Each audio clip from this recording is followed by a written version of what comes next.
All right, guys, this is the second part of the lecture video today on renewable energy. And in this part of the video, we're going to focus on solar energy. We did hydroelectric power in the most recent video. And again, today we're going to focus on solar. So solar energy is pretty simple, right? This is using energy from the sun to either generate electricity or some other things, which you'll see in the video here today that we can use solar energy for. But really, I mean, the sun is one of these non-depletable resources, right? It's a limitless resource. However, there is some limitations to it. The amount of solar energy, the intensity of sunlight does vary depending on where you live.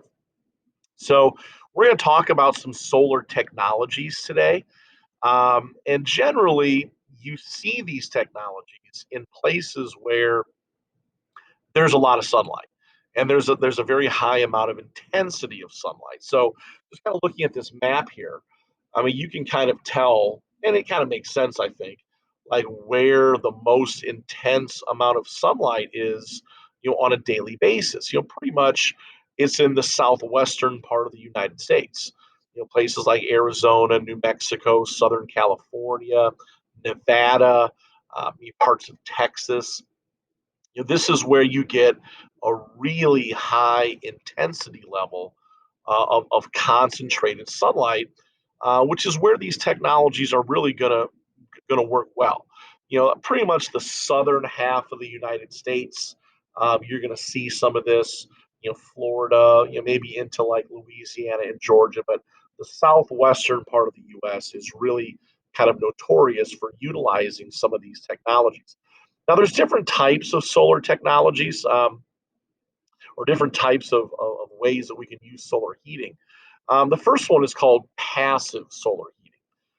Passive solar heating really doesn't utilize any technology, like you'll see on the next couple slides. A really good example of passive solar heating is something called a solar cooker. Now you'll notice here in this picture, this woman here is heating up some food, or maybe boiling some water in a pot, or whatever she's doing. Um, but this is basically a piece of cardboard, that's lined with aluminum. And that solar cooker can capture sunlight very well, based on that it's aluminum. Um, and it can be used to heat up whatever you need to. I mean, you can make one of these in your garage. You have a cardboard box and some aluminum foil. You can make yourself a solar cooker. Go outside in your backyard and cook some hot dogs in it. I mean, it's really not that difficult to do. But this is an example of what we call passive solar heating.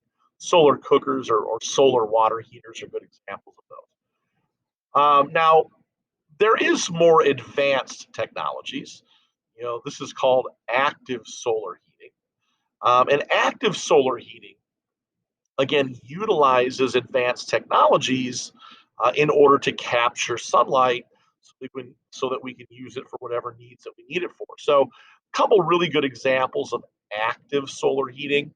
Um, One of them is what we call solar water heating. So, this picture on the left here, okay, what you see here is just a small home. And on the inside of it, you've got a water tank. Okay, just like you guys have a hot water tank in your house. Most of you, I'm guessing, don't have a hot water tank that runs on solar power. Okay, or it's not activated using solar power.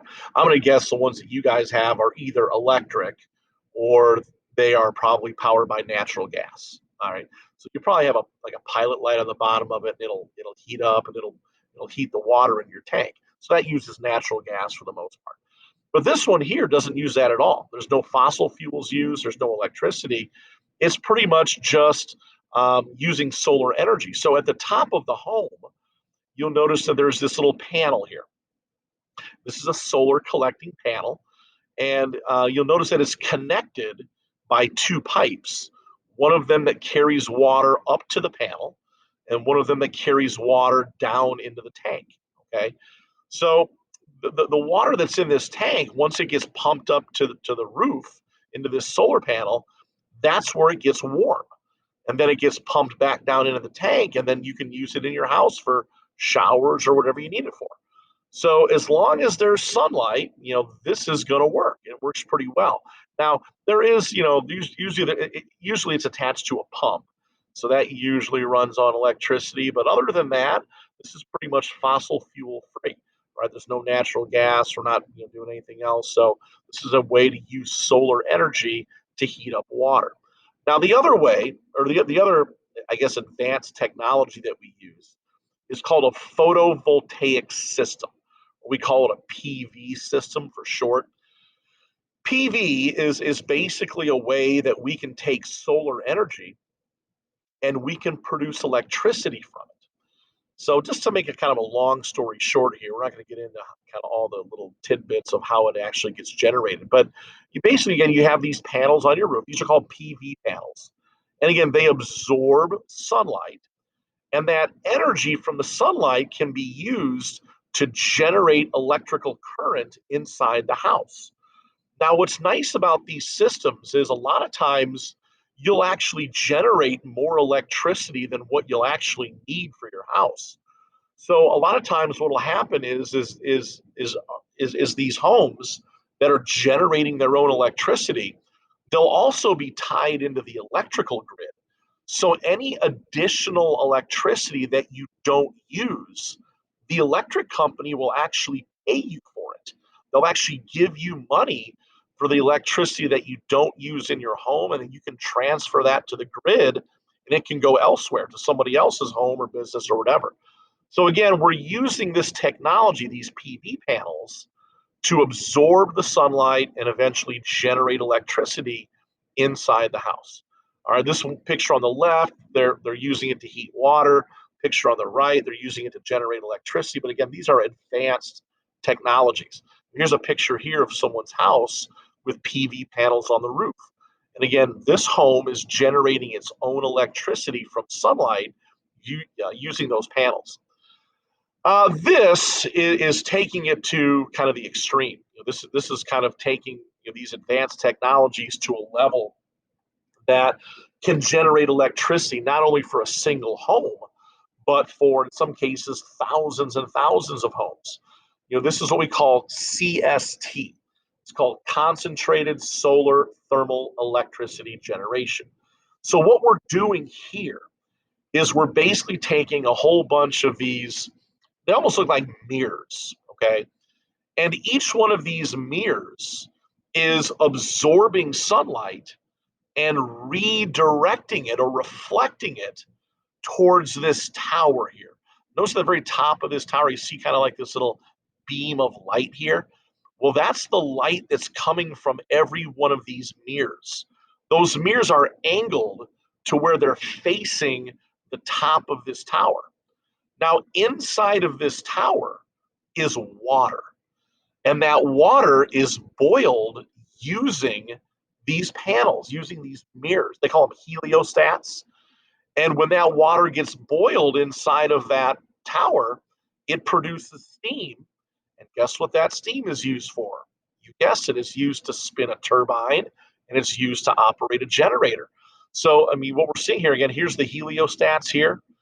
Okay. So, thousands of those mirrors are redirecting sunlight to the top of that tower, which is basically boiling water because this is a big fancy water tower, and it produces that steam to spin the turbine and again produce electricity, which can be sent out to thousands and thousands of homes.